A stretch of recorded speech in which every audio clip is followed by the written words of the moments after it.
요한복음 6장 1절에서 15절까지 우리 너무나도 잘 아는 본문이기 때문에 우리 이 시간에 함께 합독하도록 하겠습니다. 함께 합독하겠습니다. 시작.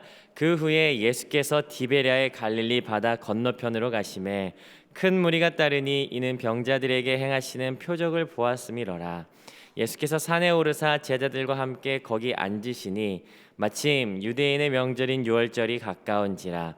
예수께서 눈을 들어 큰 무리가 자기에게로 오는 것을 보시고 빌립에게 이르시되 우리가 어디서 떡을 사서 이 사람들을 먹이겠느냐 하시니 이렇게 말씀하심은 친히 어떻게 하실지를 아시고 빌립을 시험하고자 하심이라. 빌립이 대답하되 각 사람으로 조금씩 받게 할지라도 200데나리온의 떡이 부족하리이다. 제자 중 하나 곧 시몬 베드로의 형제 안드레가 예수께 여짜오되 여기 한 아이가 있어 보리떡 5개와 물고기 2마리를 가지고 있나이다. 그러나 그것이 이 많은 사람에게 얼마나 되겠사옵나이까. 예수께서 이르시되 이 사람들로 앉게 하라 하시니 그곳에 잔디가 많은지라 사람들이 앉으니 수가 5,000명쯤 되더라. 예수께서 떡을 가져 축사하신 후에 앉아 있는 자들에게 나눠 주시고 물고기도 그렇게 그들의 원대로 주시니라. 그들이 배부른 후에 예수께서 제자들에게 이르시되 남은 조각을 거두고 버리는 것이 없게 하라 하심으로 이에 거두니 보리떡 5개로 먹고 남은 조각이 12바구니에 찼더라. 그 사람들이 예수께서 행하신 이 표적을 보고 말하되 이는 참으로 세상에 오실 그 선지자라 하더라. 그러므로 예수께서 그들이 와서 자기를 억지로 붙들어 임금으로 삼으려는 줄 아시고 다시 혼자 산으로 떠나가시니라. 아멘. 우리 저와 함께 본문을 좀 살펴보도록 하겠습니다. 요한복음은 몇 장까지 있나요? 21장까지 있습니다. 크게 요한복음은 두 부분으로 구분을 많이 해요. 1장부터 12장까지 그리고 13장부터 21장까지를 크게 두 부분으로 분류를 합니다. 먼저 1장부터 12장까지는 별명이 있습니다. 표적의 책이다라고 이야기를 많이 합니다. 예수님께서는 이 땅에 오셔서 정말 많은 기적을 행하셨죠. 요한복음 21장 25절 마지막 장 마지막 절에 보면 이렇게 기록되어 있어요. 예수께서 행하신 일이 이 외에도 많으니 만일 낱낱이 기록된다면 이 세상이라도 이 기록된 책에 두기에 부족할 줄 아노라. 너무 많은 기적을 행하셨어요. 그런데 요한은 그 중에서도 예수님이 누구신지를 잘 보여주는 몇 가지 표적을 선택하였고 이것을 1장부터 12장에 아주 특별한 명칭과 함께 표적이라고 하는 명칭과 함께 1장부터 12장까지에 배치해 두었죠. 이 표적이 모두 몇 개인지 아십니까?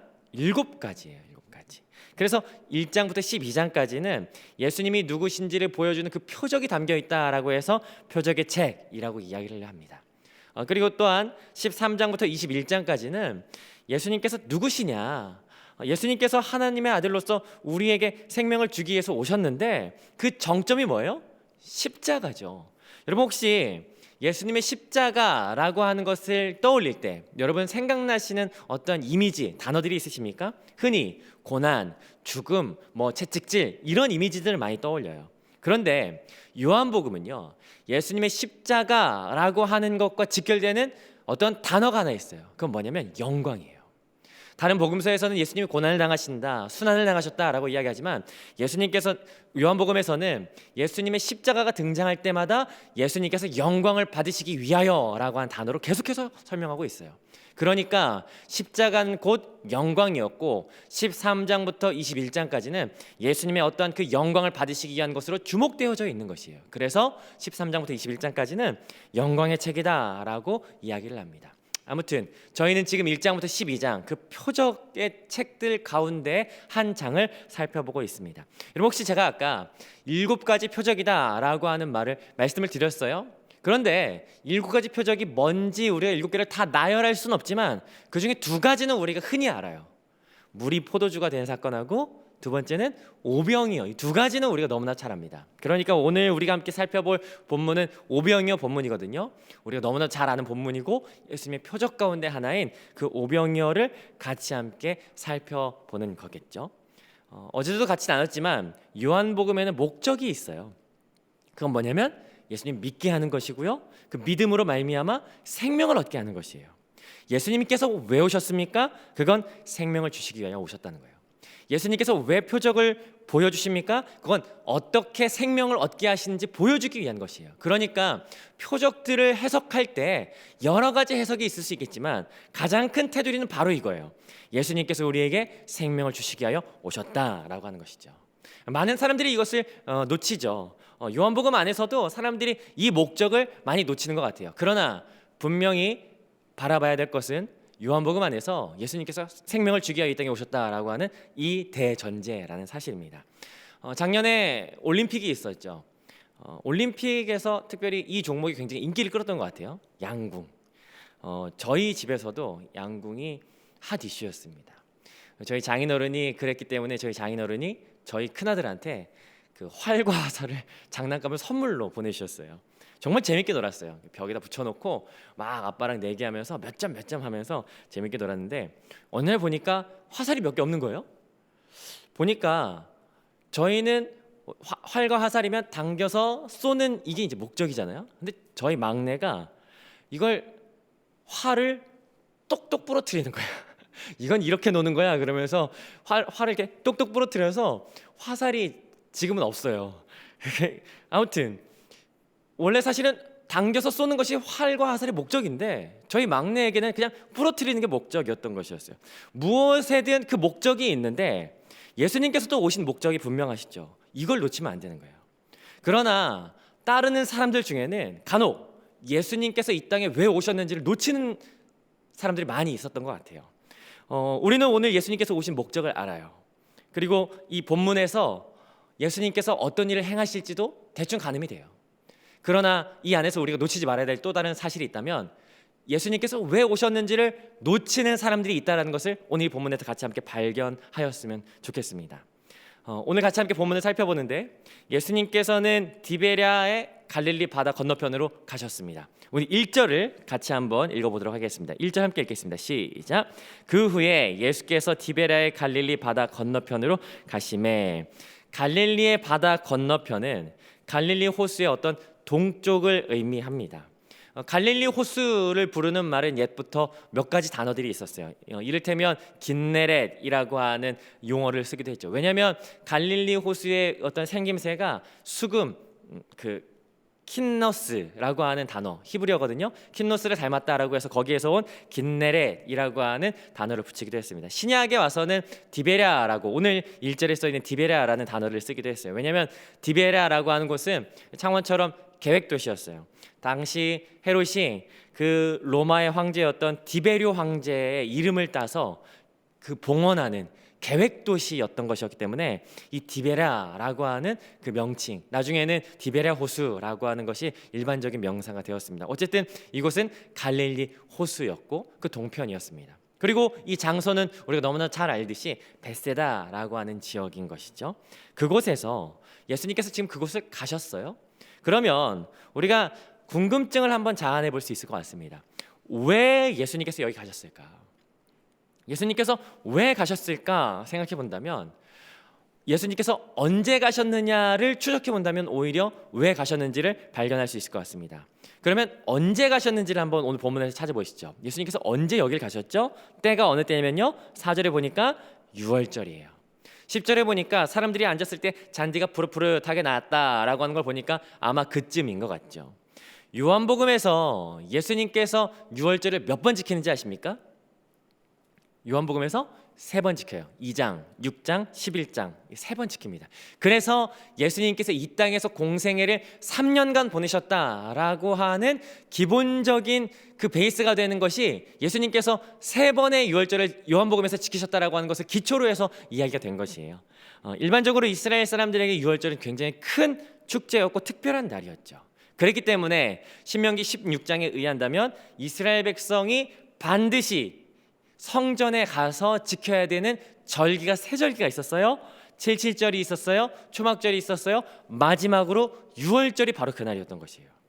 예수님께서도 이 절기를 지키시기 위하여 이 3번의 유월절을 예루살렘 성전에 가셔서 보내시는 것을 보게 되죠. 첫 번째 유월절도 예수님께서 성전에 가서 보내셨고요. 3번째도 예루살렘 성전에 가셔서 그 유월절을 보내시는 것을 보게 됩니다. 그러나 오늘 아이러니하게도 이 두 번째 유월절만큼은 이상하게도 우리가 아는 갈릴리 벳세다에서 유월절을 보내시는 것을 보게 됩니다.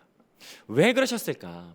일반적으로 사람들은 유월절에 성전에 가서 그 절기를 보내는 것이 맞는 것인데 예수님께서는 왜 하필 갈릴리 벳세다에 머무셨을까라고 하는 것을 궁금해할 수가 있습니다. 거기에는 두 가지 이유가 있을 것 같아요. 첫 번째는 마태복음을 기초로 해서 본다면 오병이어 사건이 있기 이전에 사건이 하나 있어요. 그 뭐냐면 세례 요한이 죽습니다. 세례 요한이 죽었기 때문에 세례 요한의 수많은 제자들이 아마도 예수님께 몰려왔을 거예요. 그래서 세례 요한의 제자들이 예수님의 어떤 제자 안에 편입됐을 것이고, 더군다나 그 사건 이전에 보면 예수님께서 둘씩 제자들을 짝지어서 전도 여행을 파송을 시키시죠. 그 결과 전도 여행지에서 수많은 기적들을 경험하였고 예수님을 향한 제자들이 무리들이 많이 일어나게 된 결과를 가져왔어요. 많은 기적들이 나타났고 사람들이 더 많이 예수님께 몰려온 것이에요. 그러자 헤롯이 이야기하죠. 헤롯이 뭐라고 이야기하냐면 세례 요한이 살아났냐? 라고 이야기하는 거예요. 그러면서 대체 예수가 누구냐? 그 사람 좀 보자 라고 누가복음에 이야기해요. 그 사람 좀 보자. 요한을 죽였었고 요한이 살아났냐? 예수가 누구냐? 예수 좀 보자 라고 하는 것은 정말 예수님이 어떻게 생겼는지 궁금해서 보고자 하는 것이 아니라 예수님도 요한처럼 잡아서 죽이기 위하여 헤롯이 보자 라고 이야기했던 것이에요. 그랬으니 때가 유월절이었고 많은 사람들이 예루살렘에 모일 때 예수님이 그 가운데 가셨더라면 많은 사람들이 그 예수님을 향하여 일어섰을 것이고 환영했을 것이고 그 결과 헤롯이 가만히 있었겠느냐라고 하는 추측을 우리가 해볼 수가 있죠. 그랬기 때문에 아마 예수님께서는 제자들에게 그렇게 얘기하신 것 같아요. 야, 우리 이러니까 리트릿 하러 가자 라고 하시면서 제자들만 데리고 사실은 제자들과 시간을 보내기 위해서 벳세다로 가셨죠. 어디로요? 이 배를 타고 벳세다로 가셨어요. 이 벳세다는 헤롯의 관할이 아니었거든요. 그렇기 때문에 이 벳세다에 조금은 안전한 곳으로 예수님께서 가신 것입니다. 그리고 6장 3절은 이렇게 말합니다. 6장 3절 같이 한번 읽어보겠습니다. 시작. 예수께서 산에 오르사 제자들과 함께 거기 앉으시니. 마가복음은 산에 앉으셨다라고 하는 표현 대신에 뭐라고 했냐면 한적한 곳, 그러니까 제자들과 함께 할 수 있는 어떠한 그런 단란한 곳이다라고 하는 것을 생각해 볼 수가 있죠. 시대적으로 첫 번째 이런 배경이 있었다면 사실은 두 번째 요한복음 안에서는 이 유월절을 보내신 이유가 더 풍성하게 있습니다. 그것은 뭐냐면 4절에 보니까 마침 유대인의 명절인 유월절이 가까운지라라고 유월절을 명확하게 이야기하고 있거든요. 혹시 5장 기억하십니까? 5장의 서두에서는 뭐라고 이야기하냐면요, 그냥 명절이라고 이야기해요. 그러나 여기에서는 유독 유월절이라고 명확하게 기록하고 있는 것이에요. 이 유월절이 요한복음 안에서 의미하는 바는 나름의 의미가 있죠. 두 가지가 있는데 한 가지는 내용이 길기 때문에 내일이나 모레나 이야기하도록 하고요. 다른 한 가지는 예수님께서 이 땅 가운데서 보내셨던 그 세 번의 유월절이다라고 하는데 의미가 있다는 사실입니다.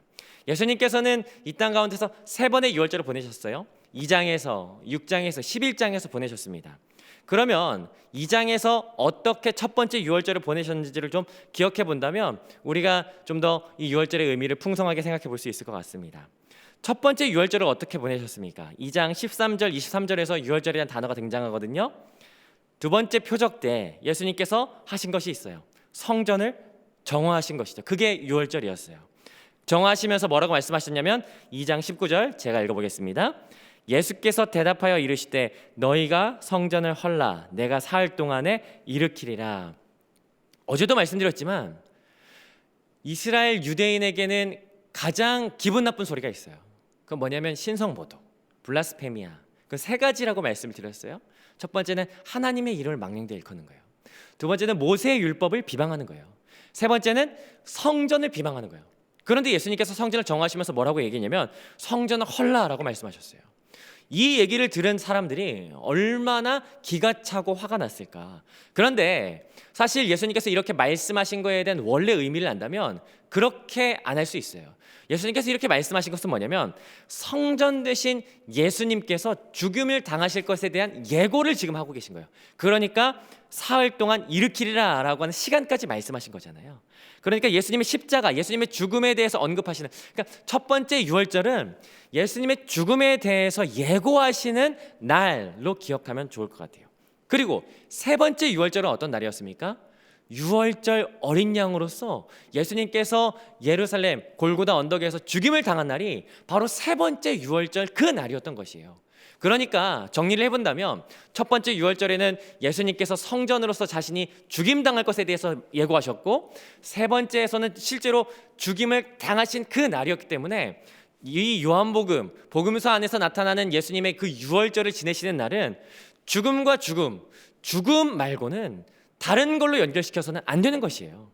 그러니까 오늘 이 두 번째 베세다 광야에서 유월절에 있으신 이 사건은 예수님의 죽음, 우리에게 생명을 주시기 위한 예수님의 목적으로 해석하는 것이 바르다라고 하는 것을 말씀을 드리는 것입니다. 아무튼 예수님께서 그 유월절에 이곳에서 리트릿 하고 계셨어요. 배 타고 왔는데도, 배 타고 왔음에도 불구하고 그 갈릴리 호수를 삥 둘러서 헤롯도 찾지 못하는 곳에 있었음에도 불구하고 그 갈릴리 호수를 삥 둘러서 사람들이 찾아왔어요. 헤롯도 못 찾도록 숨어서 리트릿 하고 있는데 사람들은 어찌나 잘 찾는지 요한복음 6장 2절을 같이 함께 읽어보겠습니다. 6장 2절 함께 읽습니다. 시작. 큰 무리가 따르니 이는 병자들에게 행하시는 큰 표적을 보았음이로라. 큰 무리가 왔어요. 이 큰 무리라고 하는 규모를 우리는 알고 있어요. 10절에 기록된 것처럼 몇 명이요? 5천 명. 형제만 5천 명이었으니까 남녀노소를 모두 합한다면 대략 한 2만 명쯤 됐을 겁니다. 이들이 왜 왔을까요? 2절에 명확하게 기록하고 있죠. 2절에 병자들에게 행하시는 큰 표적을 보았음이러라 라고 하는 거예요. 2절을 좀 더 면밀히 분석해 본다면 2절에는 세 개의 동사가 나옵니다. 따르다, 행하다, 보았다 라고 하는 세 개의 동사가 나와요. 그런데 이 세 개의 동사가요, 죄송합니다, 좀 어려울 텐데요, 미완료 형태예요. 미완료 형태라는 건 뭐냐면 끊이지 않고 계속되고 있다라고 하는 것을 의미하거든요. 그러니까 예수님께서는 기적을 계속 행하시는 거예요. 맞아요. 예수님께서는 가르치시고 고치시고 전파하시는 그 사역을 계속하셨어요. 멈추지 않으셨어요. 계속해서 기적을 행하셨어요. 그러나 그 계속해서 행하시는 그 가운데 무리들은 뭐 했냐면요, 그에 비례해서 계속 따라다니는 거예요. 어디든지 가요. 심지어 헤롯도 모르는 곳에 숨어 계셨는데도 어떻게 알고 따라다니는 거예요. 모든 기적과 표적들이 나타날 때마다 이 무리들은 계속해서 따라다녀요. 그리고 따라다니면서 어떻게 하냐면요, 그것을 계속 보고 있어요. 여기 보다라고 하는 것은요, 지켜보다라고 하는 거예요. 뭔가 유심히 정말 그 의미를 찾기 위해서 꿰뚫어 본다라고 하는 것이 아니라 그냥 보는 거예요. 어떠한 안목, 눈에 만족함을 주기 위한 쳐다보는 그러한 행위를 의미하는 거죠. 구경꾼이라고 하는 의미가 있는 거예요. 그러니까 이들은 계속 따라다니지만 피상적으로 따라다닌다라고 하는 어떤 그런 뉘앙스를 가지고 있는 거죠. 제가 예전에 같이 이렇게 가르쳤던 그 아이 하나가 있었는데, 그 아이가 그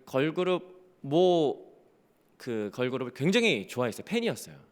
고등학생이었는데도 공항에 나타났다면 가요. 카메라를 어찌나 좋은 곳을 사든지, 입국장, 출국장, 그리고 어디 학교에 축제한다면 그렇게 따라다니더라고요. 마치 그런 것과 비슷했던 것 같아요. 예수님을 따라다니는 이 무리들이 계속해서 그의 표면적인 것들에 심취하여서 계속해서 따라다니는 것을 보게 되는 거죠. 그러나 이들이 왔던 오늘 이 베세다 광야에서 놀라운 일을 하나 경험합니다. 그건 뭐냐면 6장 7절인데요. 그건 한 끼의 식사였어요. 6장 7절 같이 함께 읽어보겠습니다. 시작. 빌립이 대답하되 각 사람으로 조금씩 받게 할지라도 200데나리온의 떡이 부족하리이다. 이 한 끼의 식사가 어떤 식사였냐면요, 숫자에 능했던 그 빌립이 산출한 값 200데나리온으로도 충분하지 않을 그들의 식사를 만족하게 하신 것이에요. 한 데나리온이 노동자의 한 하루 품삯이니까 대략 한 10만 원이라고 친다면 2천만 원 이상의 그 비용을 들여서라도 이들을 만족하게 할 수 없었던 그 식사를 예수님께서 제공하셨다라고 하는 것이죠.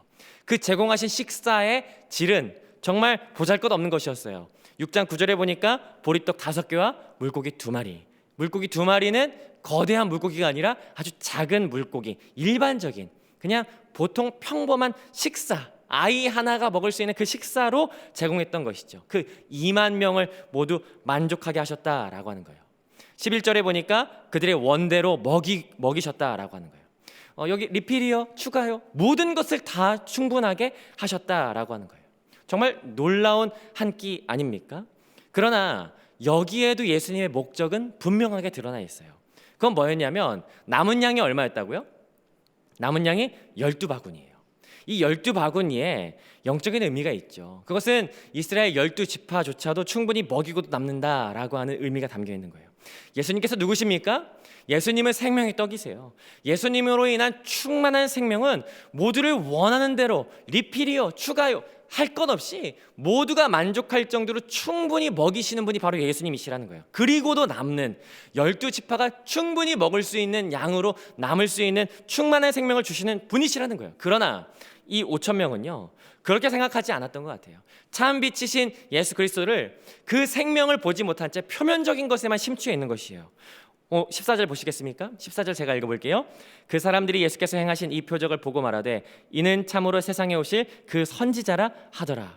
그래, 이 떡을 먹고 나서 그들에게 들었던 생각은 그래, 과거에 우리에게 떡을 주었던 그 모세가 있잖아. 그리고 엘리사가 있었잖아. 그래, 그 선지자와 같은 자가 바로 여기에 있구나 라고 하는 그 마음이 들었던 것이, 그랬기 때문에 이들이 그 다음으로 했던 행동이 있습니다. 6장 15절 중요한 절인데 같이 한번 읽어보겠습니다. 시작. 그러므로 예수께서 그들이 와서 자기를 억지로 붙들어 임금 삼으려는 줄 아시고 다시 혼자 산으로 떠나가시니라. 예수님을 억지로 붙들어서 왕으로 세우고자 하는 거예요. 여기에 붙들다라고 하는 것은 힘으로, 강제로, 무력으로 세우려고 한다라고 하는 것이 되겠죠. 아마 여기에는 열심당원들이 있었던 것 같아요. 이들이 예수님을 그렇게 보고 따라왔었는데 그들에게는 다른 이유가 있었던 것이었어요. 그리고 때마침 기적을 경험하자 놓치고 싶지 않은 거예요. 그러고 나서 나를 위한 왕으로 삼아야겠다라고 하면서 예수님을 강제로 왕의 자리에 앉히기 위하여 그들이 힘을 쓰고자 하는 것이죠. 오늘 우리가 여기서 분명히 기억해야 될 게 있어요. 그건 뭐냐면 예수님이 이 땅에 오신 목적이에요. 하나님께서 예수님을 이 땅에 보내신 이유와 목적이 있어요. 그건 뭐냐면 요한복음 3장 16절, 하나님이 세상을 이처럼 사랑하신 것이에요. 세상을 이처럼 사랑하셔서 멸망치 않기 위하여 독생자를 주신 것이에요. 어떤 특정한 분야와 특정한 사람들, 특정한 그룹을 위하여 예수님께서 오신 것이 아니라는 것이에요. 우리가 혹시 이 부분을 놓치고 있지 않은지 고민해 봤으면 좋겠습니다. 예수님께서는 우리에게 생명을 주시기 위하여 오셨어요. 모두를 위하여 생명을 주시기 위하여 오신 것이 예수님의 목적인 것이에요. 나의 만족과 나의 특별한 유익을 위하여 오신 분이 아니라는 것이에요. 예수 믿으면 잘 돼, 예수 믿으면 복 받아, 예수 믿으면 승진할 수 있어. 거짓말이잖아요. 우리가 예수 그리스도로 인하여 얻게 되는 것은 세상이 줄 수 없는 그 생명인 것이에요. 차라리 돈을 벌고 싶으시면요, 돈 잘 버는 사람에게 가서 배우세요. 학교 잘 가고 싶으시면요, 실력 있는 학원에 등록하시는 것이 오히려 학교에 더 잘 갈 수 있는 방법이 될 수 있을 거예요. 우리는 그런 복, 그런 결과를 목적으로 두는 모임이 아니라는 사실이에요. 예수 안에 있는 풍성한 생명을 누리는 공동체라는 것이에요. 하나님께서 허락하시는 기쁨이 세상의 그 어떤 기쁨보다 충만하고 기쁘다라고 하는 것을 경험하여 감사하며 모이는 예배 공동체가 바로 우리다라고 하는 사실이죠. 그러니 예수님이 어떤 분이신지를 우리가 명확하게 기억했으면 좋겠어요. 예수님은 우리에게 생명을 주시는 분이시다라는 거예요. 또한 그 생명이 세상이 줄 수 없으며 세상에서 주는 그 어떤 기쁨보다도 가장 만족스럽고 충분하다라고 하는 것을 오늘 이 말씀을 통해서 우리가 함께 기억하고자 하는 것이에요. 수많은 사람들이 예수님께서 먹이신 5천 명이라는 숫자와 그들을 만족하게 먹이신 그 양에 대해서만 주목해요. 그러나 우리가 놓치지 말아야 될 것은 예수님께서 우리에게 생명을 주시기 위하여 오셨다라고 하는 사실입니다. 우리가 일상을 살아가시면서 여러분 먼저 구해야 될 것은 그 나라와 그 의라는 사실입니다. 우리가 오늘 이 하루를 살아가시면서 그렇게 결단하시고 그렇게 고백하지 않으시겠습니까? 하나님, 내가 하나님의 얼굴을 먼저 구합니다. 하나님께서 이 땅에 예수 그리스도를 보내신 이유와 목적, 나를 향하여 생명을 주시기 위한, 그 생명을 통하여 풍성함을 누리게 하시기 위한 그 목적을 기억하며 하나님의 얼굴을 구하오니 하나님, 예수의 생명력이 오늘 내 안에 넘치게 하여 주시옵소서라고 그렇게 고백하고 또 그 생명을 누리시는 오늘 이 하루 저와 여러분이 되시기를 주님의 이름으로 축복합니다.